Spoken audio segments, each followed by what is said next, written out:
Mesdames et messieurs, bonsoir et merci de nous rejoindre dans cette émission.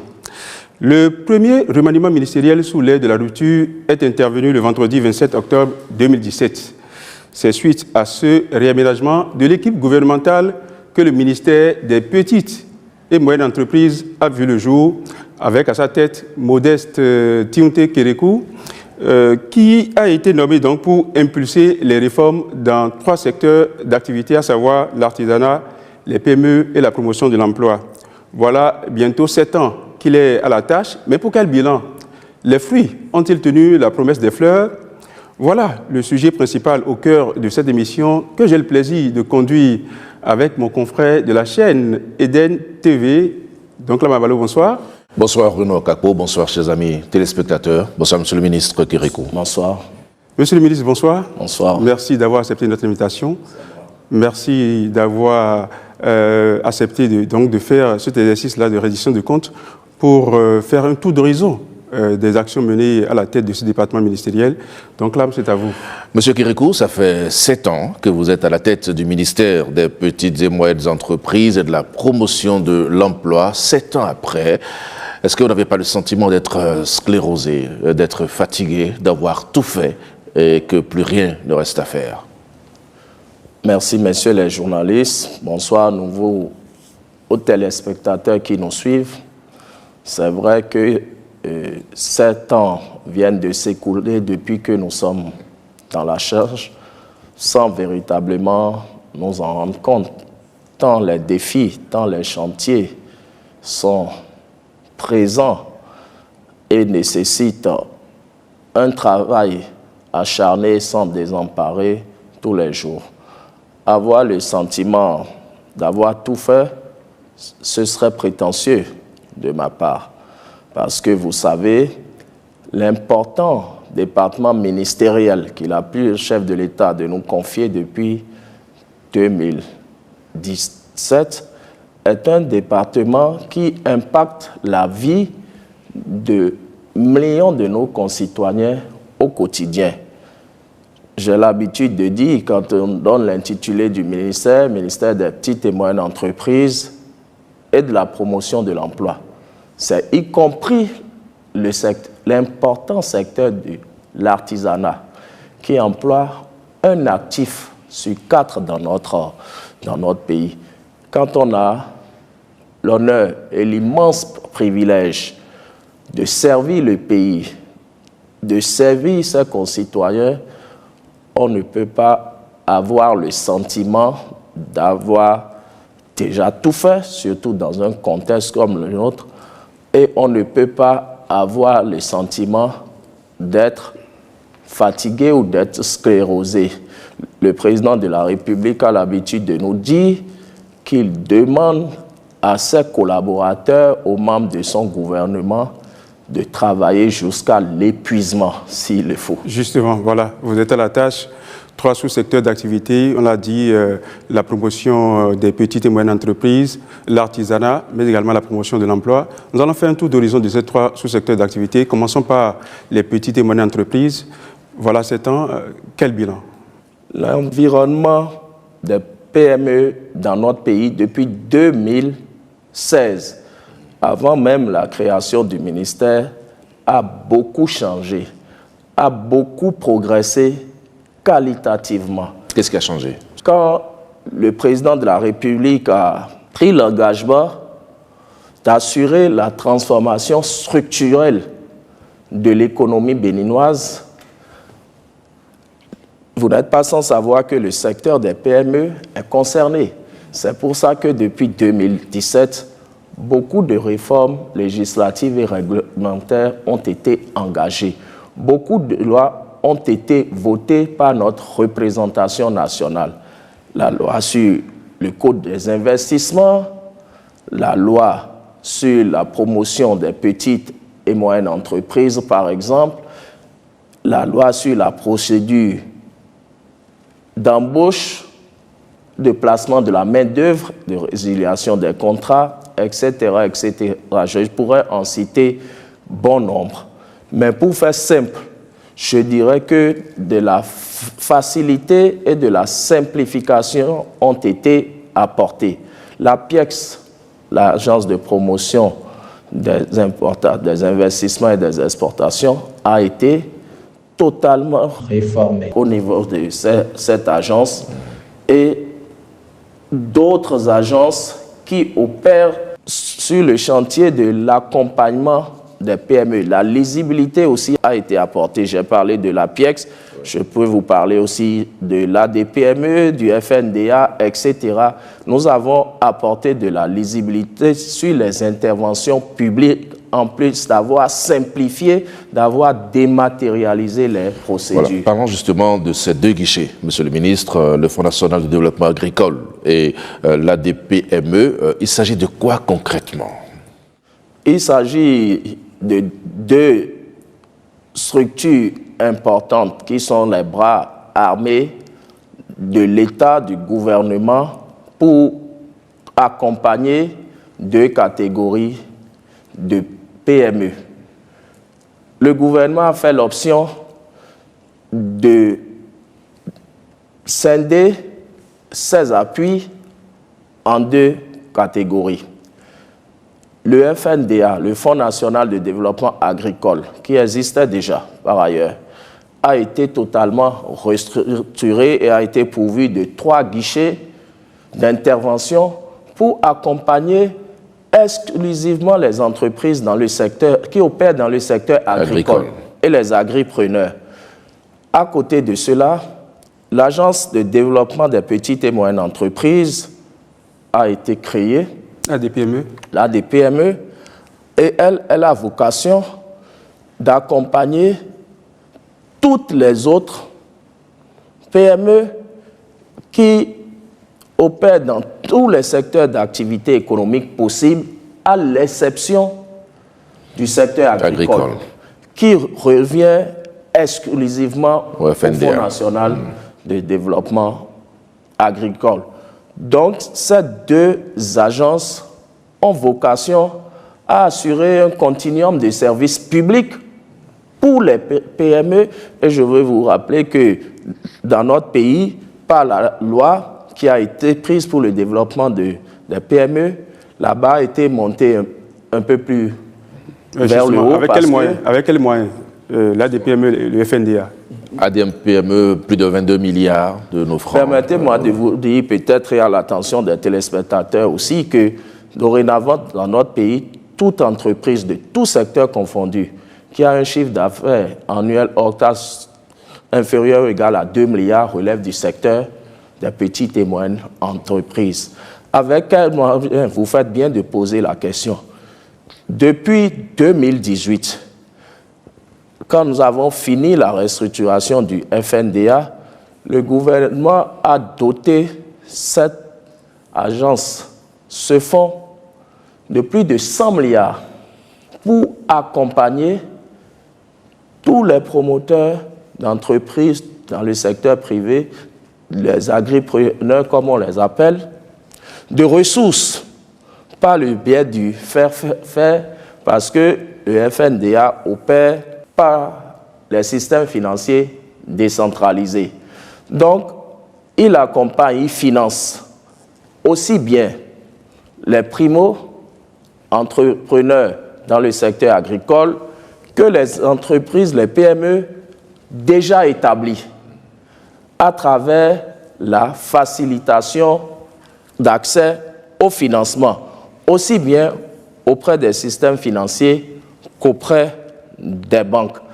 Pour ce qui concerne des PME qui a vocation à prendre en charge les autres PME, toutes catégories confondues, il faut dire que le gouvernement lui a donné comme tâche principale de faire beaucoup plus de l'accompagnement non financier. Qu'est-ce que nous entendons par l'accompagnement non financier? Ça peut être un diagnostic stratégique, ça peut être un diagnostic opérationnel, ça peut être des formations, des remises à niveau, etc. En fait, nous disons que l'ADPME a vocation à dérisquer les petites et moyennes entreprises pour leur permettre d'avoir accès plus facilement au financement, parce que l'ADPME, c'est une structure de l'État. L'État n'est pas un banquier ni un système financier décentralisé. Nous n'avons pas vocation à dispenser par nous-mêmes directement du crédit. Mais nous confions d'importantes ressources aux professionnels du crédit, les banques, les systèmes financiers décentralisés. Nous accompagnons les PME dans ce qui constitue leur goulot d'étranglement ou leur talon d'Achille, qui fait qu'elles n'arrivent pas à avoir de financement auprès des banques et des systèmes financiers décentralisés. Nous les aidons à corriger, sinon à gommer les failles ou bien les faiblesses qui font que les banques et les systèmes financiers ne veulent pas leur passer de l'argent. Vous avez mis combien de milliards dans l'ADPME? L'ADPME, à sa création, a été dotée de plus de 2 milliards pour ces interventions. Et je vous ai dit que l'ADPME ne fait pas l'accompagnement financier. Il fait surtout l'accompagnement non financier. Et c'est une structure, depuis sa création en 2020, qui reçoit régulièrement de la part du ministère dont nous avons la charge une subvention de 2 milliards chaque année pour ces opérations. Tout à fait. En guise d'illustration de cet accompagnement de l'Agence de développement des petites et moyennes entreprises, nous allons faire un tour à la régie pour suivre ce sujet. Dans sa vision de promouvoir les petites et moyennes entreprises, le gouvernement a appuyé la société Biopharm dans la réalisation et la mise en service de son usine de transformation de jus de fruits. Une unité de production, un bloc administratif et un rôle de stockage composent la structure implantée à Yokpo dans la commune de Zé. Résultant d'un partenariat entre le gouvernement béninois et la Fondation des États-Unis pour le développement en Afrique, l'entreprise a bénéficié d'un accompagnement financier d'environ 145 millions de francs CFA. Pour cette année 2024, nous avons 1 milliard pour accompagner les micro-petites entreprises immédiatement disponibles. Je dis bien immédiatement disponibles. Comme Biopharm, d'autres micro, petites et moyennes entreprises ont bénéficié du soutien de l'État. C'est le cas de l'entreprise Asgreen, spécialisée dans la production de jus de fruits, dans le cadre du projet Pro-PME. Je dirais merci au gouvernement. Merci. Parce que à travers l'ADPME, avec le projet Pro-PME, on a eu à faire plusieurs thématiques, plusieurs formations. La particularité ici est que il y a eu plus de professionnalisme et vous êtes suivis à tout moment.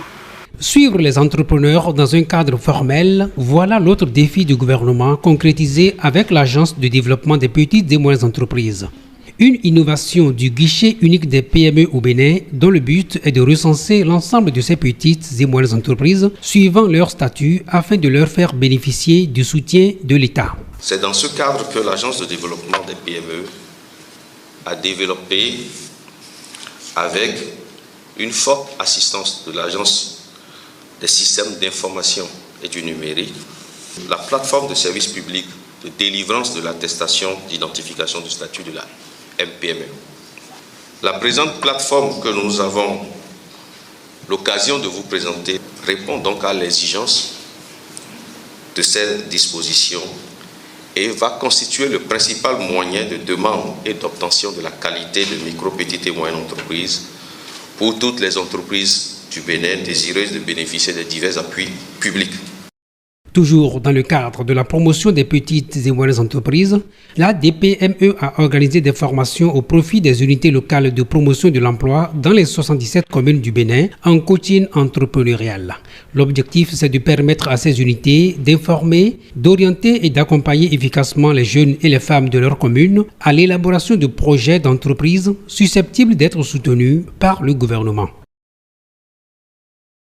Voilà un exemple concret de l'accompagnement de l'État aux petites et moyennes entreprises, mais sont-elles toutes informées ou ont-elles toutes la chance donc de bénéficier de cet accompagnement? Nous avons eu dire que pour bénéficier, n'est-ce pas, de l'accompagnement du Fonds national, il faut avoir des soutiens à un niveau ou à un autre, il faut appartenir à une chapelle politique et tout le monde n'a pas accès à ces 100 milliards mis à disposition par le gouvernement. Est-ce que c'est vrai?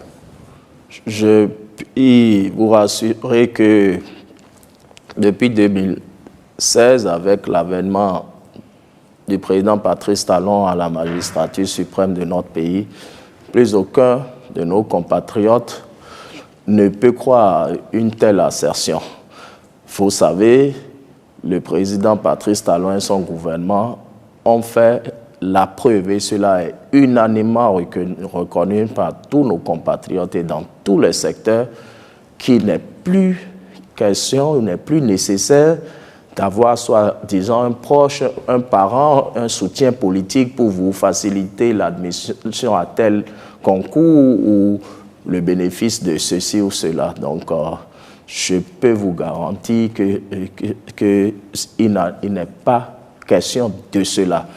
Vous avez cité le Fonds national de développement agricole. Les agripreneurs peuvent témoigner par eux-mêmes. L'État met des dispositifs d'accompagnement en place. Mais nous ne pouvons accompagner que ceux qui expriment le besoin de se faire accompagner. Et comment exprimer le besoin de se faire accompagner? C'est de se manifester devant les guichets de ces structures. Et pour faciliter encore les choses, le gouvernement a instruit pour que toutes les procédures soient dématérialisées. Ça veut dire que toutes ces agences ont des plateformes, ont, j'allais dire, des sites sur lesquels vous pouvez postuler, que ce soit le FNDA, l'ADPME, d'autres programmes comme le PSUE sur lesquels nous reviendrons si nous sommes dans le sous-secteur de l'emploi, par exemple. Donc, je peux vous dire que tous nos compatriotes qui sont dans le secteur agricole, qui s'adressent au FNDA, les agents, les cadres du FNDA, les prestataires du FNDA, ne leur demandent pas qui les a recommandés ou ils sont de quelle obédience politique. Nous ne sommes en 2024, notre pays n'est plus, par la grâce de Dieu, à ce niveau, je puis vous assurer. Justement, Monsieur le ministre, nous savons que l'environnement économique est difficile aujourd'hui, pas seulement au Bénin, mais sous d'autres cieux, avec les crises qui se multiplient. Pour les entreprises, le climat des affaires, c'est vrai, on en parle, mais ce n'est pas toujours évident pour certaines entreprises. Avec du recul, quel est le regard que vous portez aujourd'hui sur l'environnement entrepreneurial, on va dire? C'est vrai, l'environnement sous-régional et international, à tout le moins, n'est pas favorable. Et c'est un euphémisme. En dépit de cela, l'économie béninoise a prouvé sa résilience, basée sur essentiellement 3 piliers selon moi. La vision du président de la République et les réformes pertinentes qui ont été engagées. La rigueur dans la gestion des finances publiques par le gouvernement dans son ensemble et plus spécifiquement le ministre d'État, ministre de l'Économie et des Finances. C'est salué par toutes les voies autorisées dans le domaine. Il n'est pas nécessaire que je revienne dessus. Et enfin, j'allais dire, le dynamisme de nos compatriotes, que ce soit les femmes, nos mamans des marchés, les jeunes entrepreneurs, les start-upers, etc., les commerçants, de par leur travail acharné, malgré cet environnement plutôt défavorable, notre pays affiche régulièrement, depuis 8 ans, un bon taux d'accroissement de notre PIB qui a été salué par des agences de notation. Notre pays, après 60 ans, est passé de la catégorie des pays pauvres, j'allais dire, aux pays pas riches, mais bon, économie émergente, aux pays émergents et salué, et cela a été salué par toutes les structures internationales. Donc, l'environnement des petites et moyennes entreprises aussi de ce fait, est impactée. L'attractivité de notre pays s'en est trouvée augmentée et donc nos jeunes trouvent un peu plus facilement de l'emploi. Du moins, ceux qui ont les compétences dans les secteurs qui sont sollicités par les promoteurs et les créateurs d'entreprises. Vous parlez justement d'emploi, monsieur le ministre. La promotion de l'emploi sous le régime du président Patrice Talon, où est-ce qu'on en est aujourd'hui concrètement? La promotion de l'emploi n'a pas échappé aux réformes initiées par notre gouvernement. Avant 2016, il y avait plusieurs structures éparses qui travaillaient pour la promotion de l'emploi, avec parfois, j'allais dire, de la répétition. Là encore, le gouvernement, nous avons procédé, je ne pourrais pas dire que j'ai procédé sur instruction du gouvernement, au nettoyage du secteur public d'accompagnement dans l'emploi. L'Agence nationale pour l'emploi a été revue et repositionnée en tant que guichet unique du secteur de l'emploi pour administrer toutes les interventions susceptibles de faciliter l'obtention d'un emploi à nos jeunes. Vous savez, je l'avais dit, c'est vrai, l'État crée de l'emploi dans ces secteurs régaliens. Depuis 2016, il y a eu des milliers de jeunes recrutés dans la fonction publique, dans le secteur de la magistrature, au profit des forces de défense et de sécurité, dans l'important secteur de la santé, les médecins, tous les corps de métier du domaine de la santé, sans oublier l'enseignement. Quand on a fini de nettoyer ce secteur, en plus de ce que la NPE dispense comme prestation, le gouvernement a initié le PSIE, le Programme spécial d'insertion dans l'emploi, qui est une initiative du gouvernement qui nous permet de régler deux problèmes par une seule intervention. Fournir de la main-d'œuvre qualifiée et compétente au profit des petites et moyennes entreprises, parce que nous avons observé que certaines PME, notamment, pour passer à l'échelle, pour croître, parfois ont besoin de renforcer leurs ressources humaines. Comme il est admis qu'il n'y a que de richesse que d'hommes. Ouais. Mais parfois leur trésorerie insuffisante ne leur permet pas d'engager les compétences nécessaires, les ressources humaines nécessaires. Le gouvernement, par le PSIE, a réglé ce problème. D'autres jeunes, quoique qualifiés, quoique disposant des compétences, n'arrivent pas à trouver un emploi, à vendre leurs compétences. Donc le gouvernement s'est engagé, c'est vrai, pour un début, à dire quoi? Face à ces deux problèmes, j'engage un programme spécial qui permet, chaque année, le gouvernement a fixé là-bas à 2000 emplois, qui permet de mettre à la disposition des petites et moyennes entreprises qui le désirent 2000 compétences, 2000 jeunes pour les renforcer dans leurs activités. Mais ce n'est pas la NPE ou le ministère dont j'ai la charge qui envoie les gens. Non. La demande vient des chefs d'entreprise. C'est le chef d'entreprise qui peut dire « j'ai besoin d'un cadreur, j'ai besoin d'un développeur, j'ai besoin d'une secrétaire, j'ai besoin d'un comptable, d'un graphiste, etc., etc. » Une fois qu'il exprime ce besoin, l'Agence nationale pour l'emploi qui opère le dispositif à travers les jeunes qui ont candidaté et qui ont ce profil, et je dois préciser que tout est dématérialisé, comme j'avais dit. C'est sur la plateforme que le matching se fait pour voir l'entreprise a estimé un besoin de compétences en informatique, quels sont les jeunes qui ont candidaté, qui ont mis leur CV sur la plateforme pour dire qu'ils ont cette compétence. Et le système fait le matching et peut dégager une dizaine de profils susceptibles d'intéresser cette entreprise. Cette entreprise est invitée.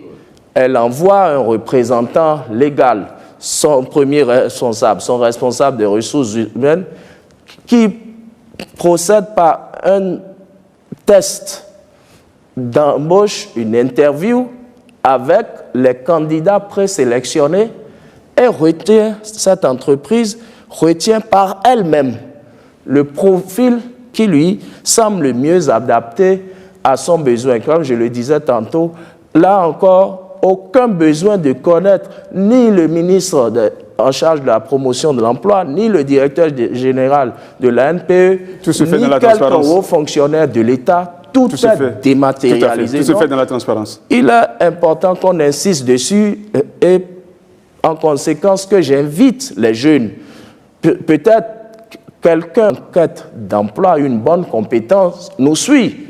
Oui, je voudrais l'inviter à consulter la plateforme. À consulter le site du PSIE, www.psie.bj, et à candidater, et je peux l'assurer qu'elle peut avoir beaucoup de chances d'être retenue. De 2020, M. Akako, M. Abalo, que nous avons commencé à opérationnaliser ce dispositif, nous avons déjà facilité l'insertion de plus de 2000 jeunes avec un coût financier de plus de 7 milliards. De plus de 7 milliards. Donc, à la fois, c'est un concours aux entreprises et aux jeunes aussi. La promesse du gouvernement, c'est 2000 jeunes par an, avec une incidence financière de plus de 6 milliards. Sur combien d'années? Je vous ai dit qu'après 3 ans, ça veut dire que nous n'arrivons même pas à atteindre les 2000 jeunes. Nous n'arrivons même pas à atteindre les 2000 jeunes. Pourquoi? C'est pour ça nous-mêmes et nos services, nous échinons à rendre l'information disponible partout. Justement, on va voir quelques jeunes qui ont bénéficié donc de ce programme, le programme spécial d'insertion dans l'emploi, mais également il y a l'autre, le prodige, le projet d'inclusion des jeunes qui a également produit des effets. Nous allons faire un tour à la régie pour voir ces jeunes-là qui ont témoigné donc d'avoir bénéficié donc de ces initiatives. La mise en œuvre opérationnelle de la politique nationale de l'emploi confiée à l'Agence nationale pour l'emploi a connu ces dernières années de grands changements. On est passé progressivement des stages sans issue à des mesures gouvernementales qui se sont avérées nettement plus efficaces. Il s'agit notamment du programme spécial d'insertion dans l'emploi PSIE et du projet d'inclusion des jeunes Prodige. Le premier est intervenu dans un contexte marqué par l'urgence d'agir pour améliorer l'employabilité des jeunes et positionne les entreprises au cœur de l'insertion durable des jeunes candidats à l'emploi.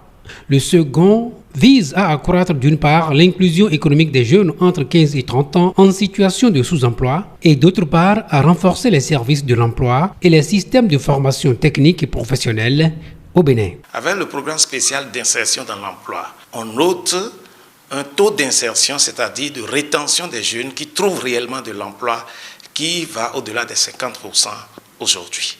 Au total, en 2 ans d'intervention, le PSIE a permis à plus de 3500 jeunes de bénéficier de ce programme et à plus de la moitié de trouver du travail. Au niveau du projet d'inclusion des jeunes, où nous avons plus de 10 000 jeunes qui ont été impactés aujourd'hui, nous avons également un taux d'insertion au-delà des 50%. C'est dire donc que les mesures actuelles aboutissent à l'emploi des jeunes. Puis Tonsou Félix, Atcheum Paterne et Rounuvi Elias ne diront pas le contraire. C'est d'ailleurs grâce au dispositif Azoli, première composante du projet d'inclusion des jeunes, que le troisième s'est fait un nom dans la société. J'ai eu l'information d'Azoli à travers la radio Mono La Voix de l'Okosa. Et il disait d'aller nous faire inscrire dans les antennes de l'ANPE ou dans les mairies. Donc je suis allé à la mairie à Thiémé. De là, ils m'ont appelé à GDIZ.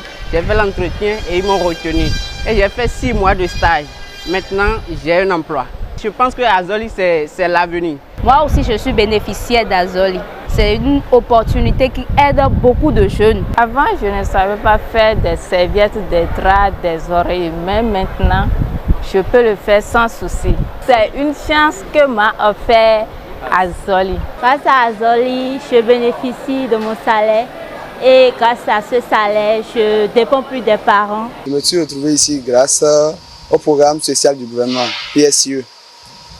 C'est un programme qui permet aux jeunes de vite se retrouver sur le marché de l'emploi et aussi d'acquérir assez d'expérience professionnelle.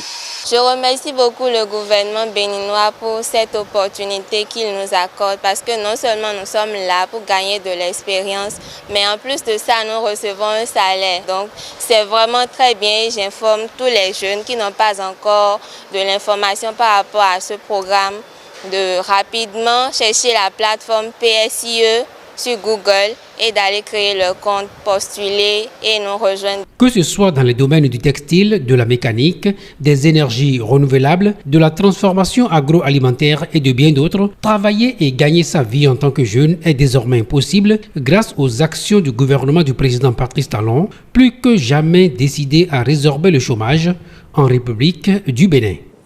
Voilà, témoignage de jeunes béninois qui ont fait leur incursion sur le marché du travail grâce au prodige, le projet d'inclusion des jeunes, dont l'une des composantes est le dispositif Azoli. Azoli est ainsi traduit sur le chemin de l'emploi. Alors, Monsieur le ministre, nous avons abondamment entendu dans l'élément qui a été diffusé le projet Azoli. Nous avons entendu parler de la GDIZ de Glodigbe, pourvoyeuse d'emploi. Nous avons également entendu parler du projet spécial d'insertion dans l'emploi.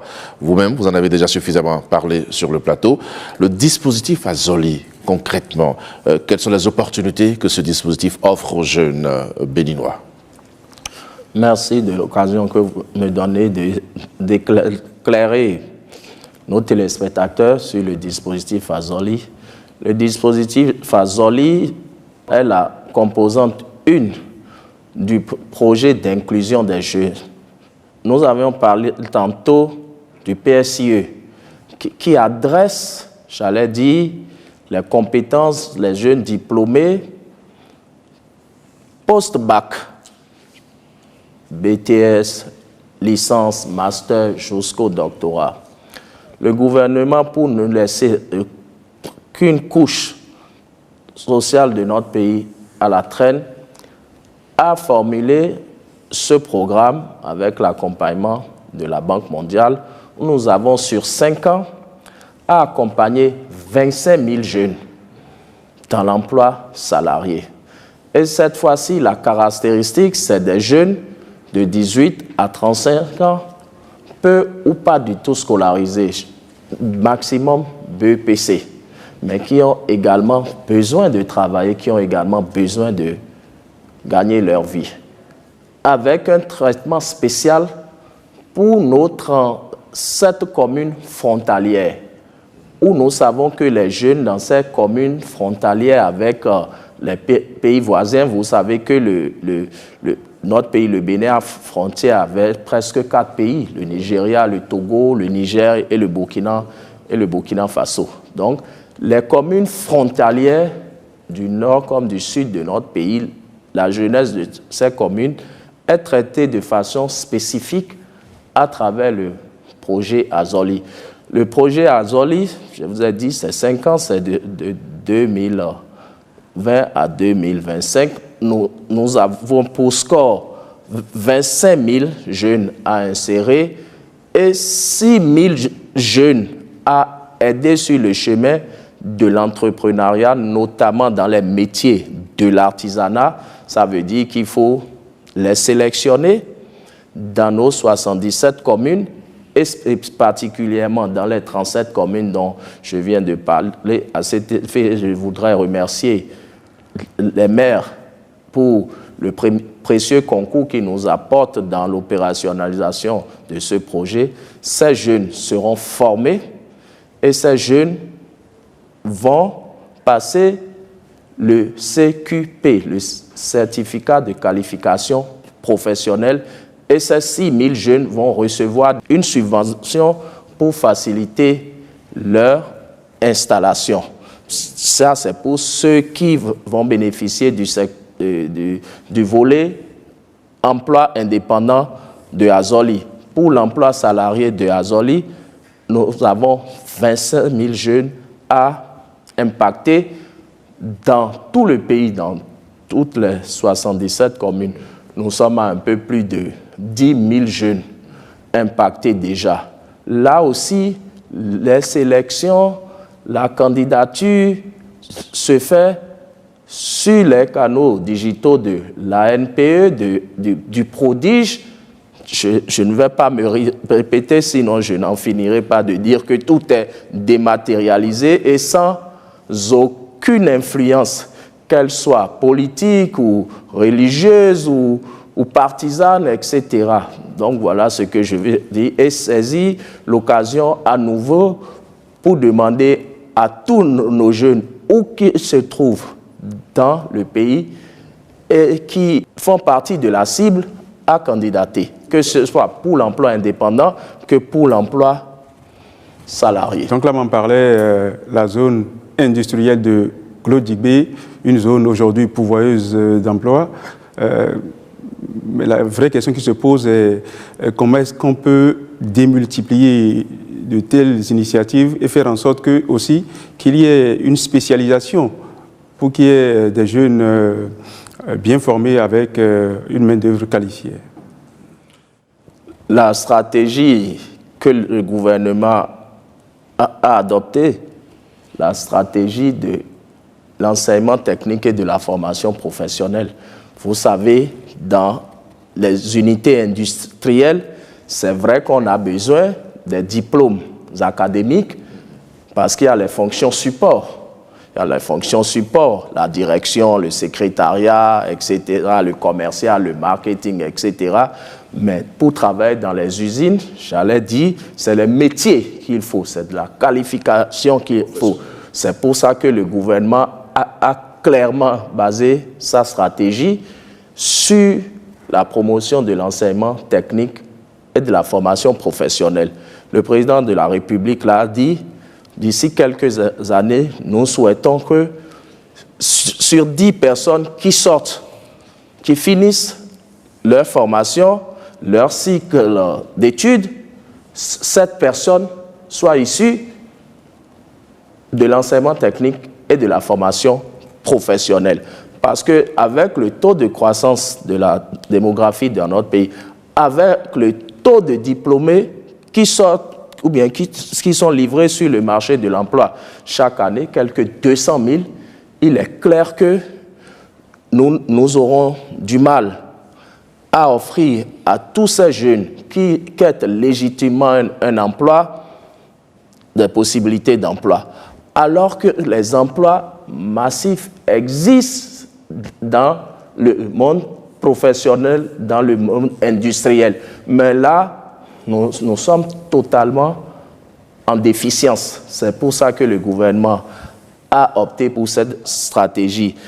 Monsieur Akakpo, je me rappelle qu'en 2016, dans le projet de société du président Talon et dans le PAG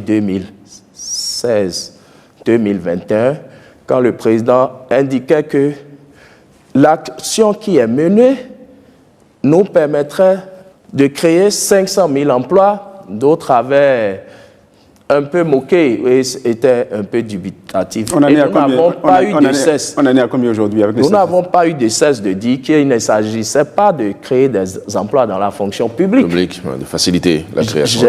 J'ai le bonheur de vous dire qu'en 2020, déjà, soit un an avant le thème du premier quinquennat du président Patrice Talon, nous avions l'INSA d'alors, INSTA d'aujourd'hui, avait dénombré plus de 800 000 emplois créés. C'est-à-dire que vous avez dépassé l'objectif fixé. À un an avant le thème du quinquennat.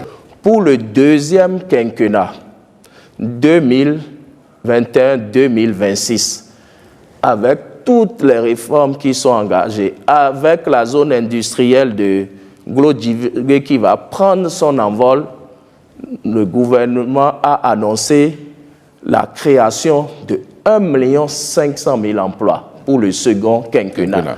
Je vous épargne les résultats du premier quinquennat. Ce n'est pas une addition. Les 1 500 000 emplois seront créés sur la période du deuxième quinquennat 2021-2026. Là encore, je veux que vous preniez note et que d'ici, je sais encore qu'avant le terme de ce deuxième quinquennat, ce score sera atteint et largement dépassé. Monsieur le ministre, le portefeuille que vous détenez comporte également le sous-secteur de l'artisanat. C'est un sous-secteur qui emploie un Béninois, on va dire, sur 4, si je ne m'abuse. Par rapport à ce sous-secteur, c'est vrai que par le passé, les données ne sont pas aussi, disons, claires. Les artisans évoluaient un peu comme dans un environnement pas du tout ordonné. Vous avez opté pour l'assainissement en optant pour la qualification professionnelle.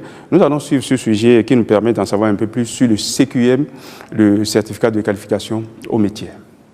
Nous sommes très contents, nous parents, aujourd'hui, parce que entre-temps, les temps passés, et on ne faisait que doter comme si c'était une femme qu'on cherchait.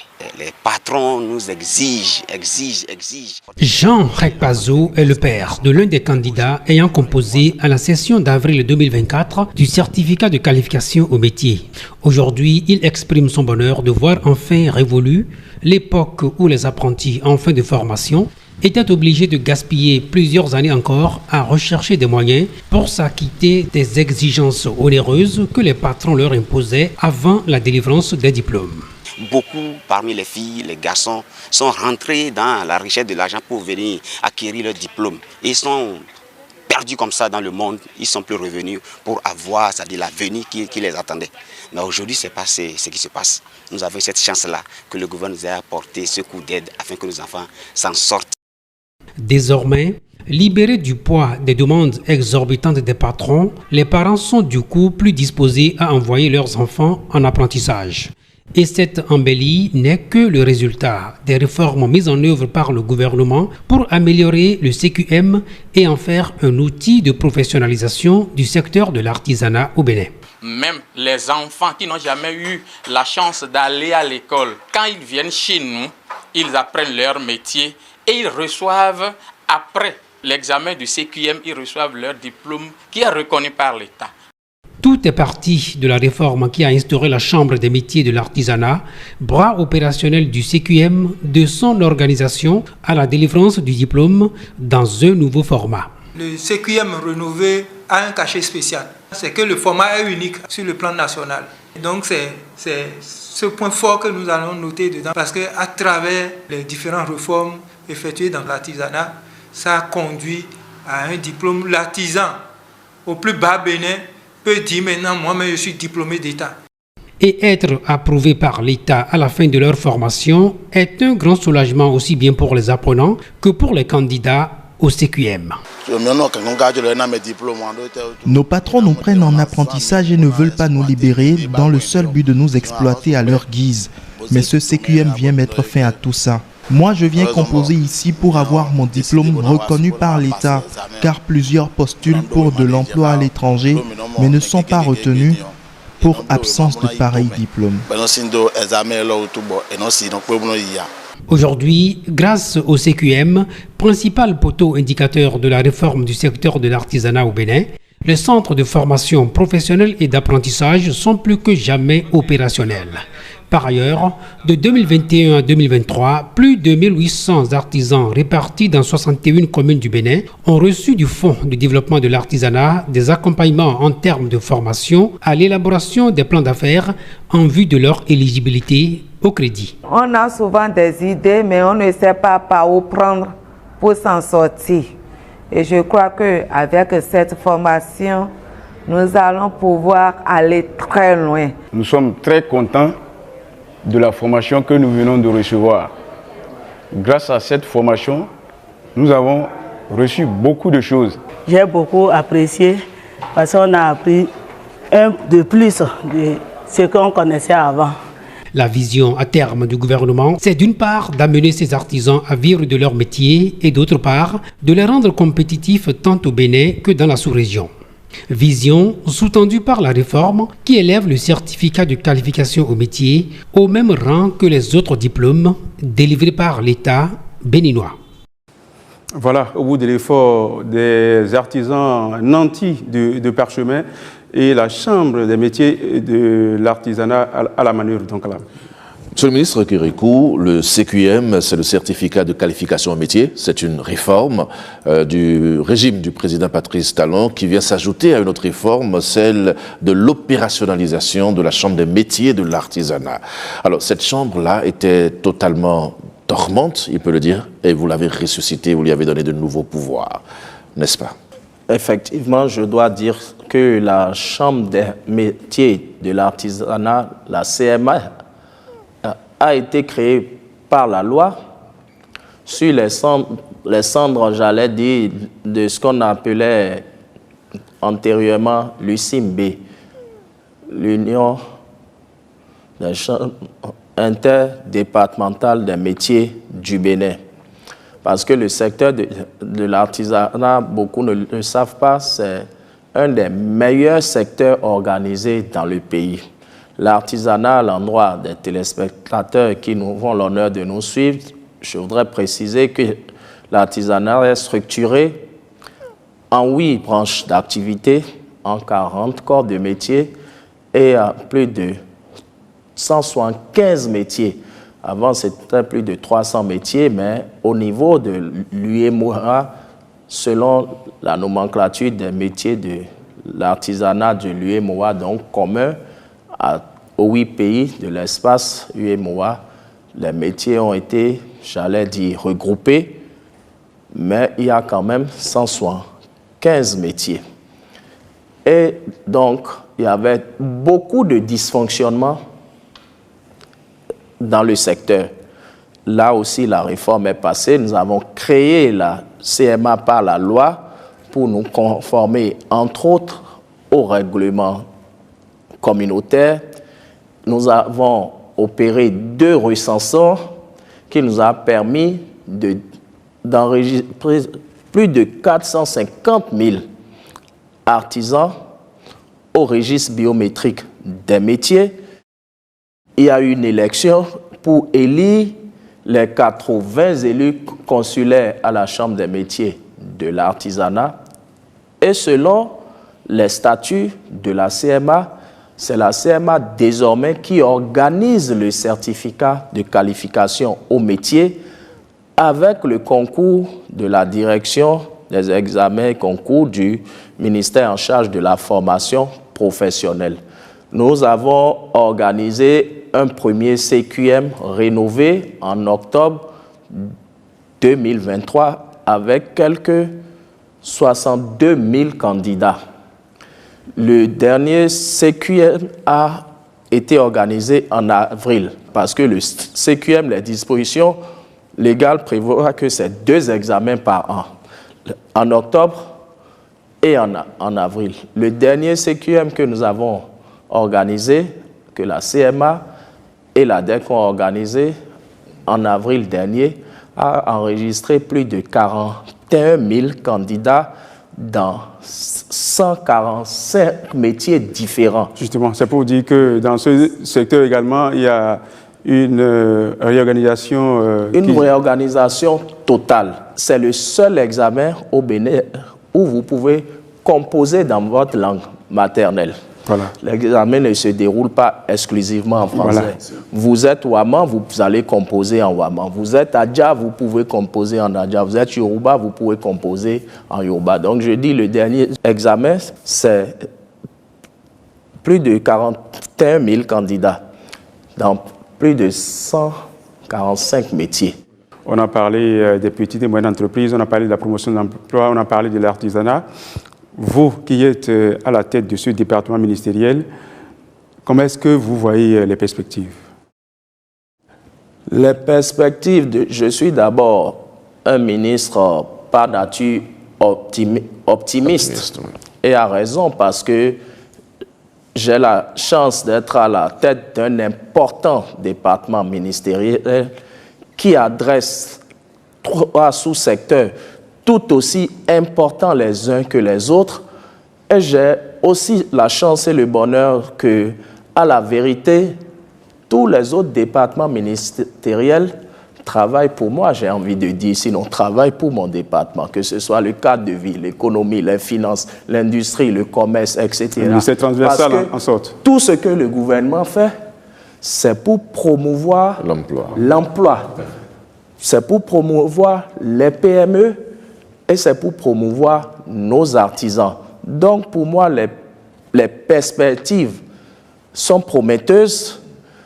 Nous n'allons pas arrêter de travailler avec acharnement pour l'atteinte de tous les objectifs fixés par le président de la République et contenus dans le programme d'action du gouvernement 2021-2026. Voilà. Mais les artisans se plaignent de ne pas être très promus. Les Béninois ne consomment pas vraiment les produits de l'artisanat du Bénin.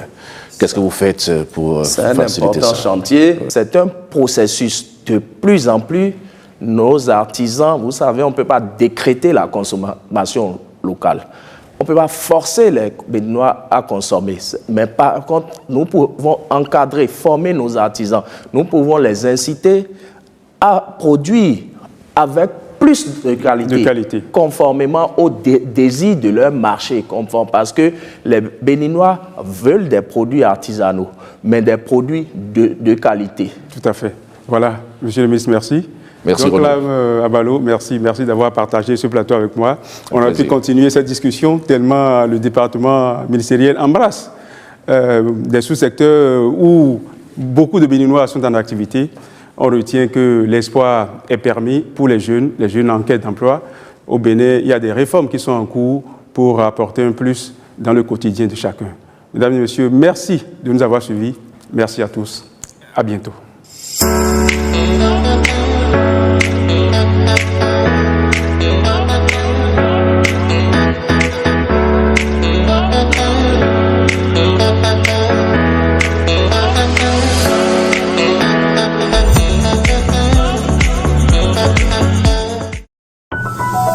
IBIS TV, créé pour inspirer.